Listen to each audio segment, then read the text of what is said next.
Welcome back to another episode of the Legal Tidbits, where we give you the latest trends and legal developments in Thailand in bite-sized bits. My name is Panyavit, Preechabhan, and call me Taro. I'm a partner in the M&A practice group and the healthcare and life sciences industry group at BakerMckenzie, Bangkok. Hi, my name is Preechabhan. I'm the manager of the regulatory affairs in the healthcare and life sciences industry group. My name is Tirus Tamongkot. I'm an associate in the same practice group at BakerMckenzie. And today, the three of us are going to be discussing a very interesting topic in the healthcare and life sciences space at the moment, which is medicinal cannabis and industrial hemp. If you do follow the news, you may recall that just before we were hit with the COVID-19 pandemic, the regulations on hemp and cannabis has been, one of the agenda of the government, and we saw, a lot of legislative efforts in this area.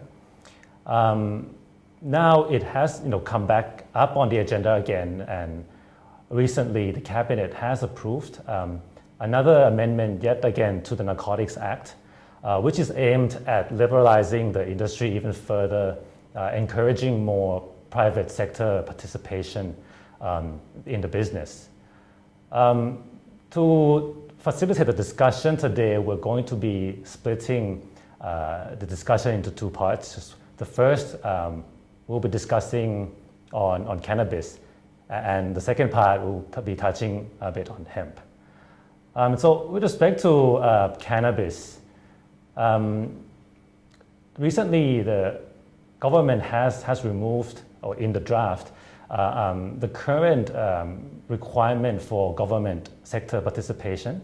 So this means that currently private sector operator who wishes to enter into the business will have to partner up effectively with a government sector that has the license for the relevant activities. Yeah, most of the license now belongs to the government sectors for the manufacture and R&D of cannabis. Yeah. So is it right to say that at this stage most of the activities are still focused on R&D Yes. or manufacturing on a trial basis? Yes. Okay. R&D with the purpose of medical only. And it being medicine, Prem, do you see a sort of maybe a delay when compared to other applications of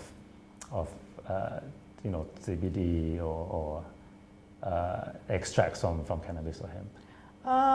The process of obtaining the license for drugs or for narcotic drugs will be quite difficult because cannabis will be considered as a new drug.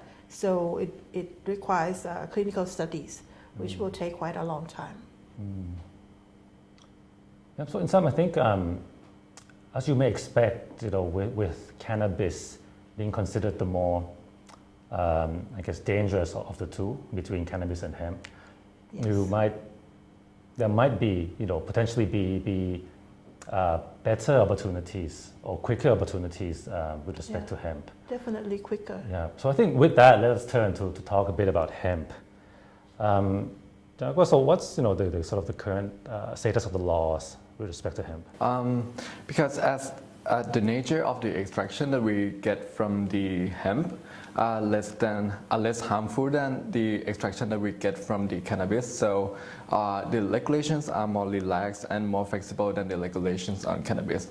For example, there are so many draft regulations under not only in the Drug Act but also in the Food Act, in Cosmetic Act, and Herbal Product Act. Yeah, so it's gonna be more flexible. And in terms of business opportunities, we see the opportunities for hemp branching out into hemp in food, hemp in cosmetics, etc. So in terms of the licensing process with the FDA, do you have any thoughts on that? Even though hemp will be branched out to cosmetics or food or herbal products, but still there are narcotics which must be controlled for the manufacturing and for the extraction and possession and sales.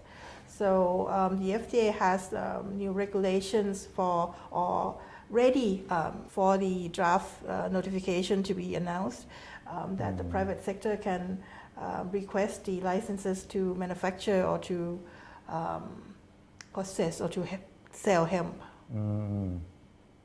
But I think one of the other factors that operators might want to consider in order to have a big picture or a full commercialization plan is with respect to export.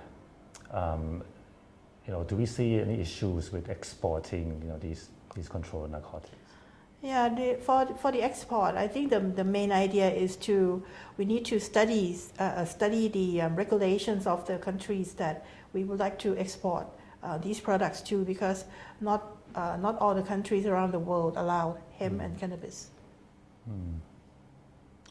Yeah, I think definitely agree that it's not enough to look at the domestic demand, and the FDA has been encouraging this, that in order to, I guess, increase the demand in the sector, it's essential to know if we're able to export the products overseas. Okay, next let's turn to another issue that is on many people's minds when we talk about cannabis and hemp, which is will there be a black market in Thailand for these products? And so when it comes to the narcotic-related product, it is tricky to control the marketplace. So the government has to ensure that the law will be enforced consistently and properly. So even though in the draft amendment, we see that there are avenues for approved patients to be able to essentially manufacture or grow cannabis for his or her own consumption, provided that it's approved by a medical practitioner. We still think that because Thailand does not allow recreational use of the products, and the strict penalties are still there, that it's still essentially a very regulated industry. So I think that concludes our discussion on medical cannabis and hemp today. Thank you for watching this episode of the Legal Tidbits, and please do stay tuned for the next Legal Tidbit with us. Thank you.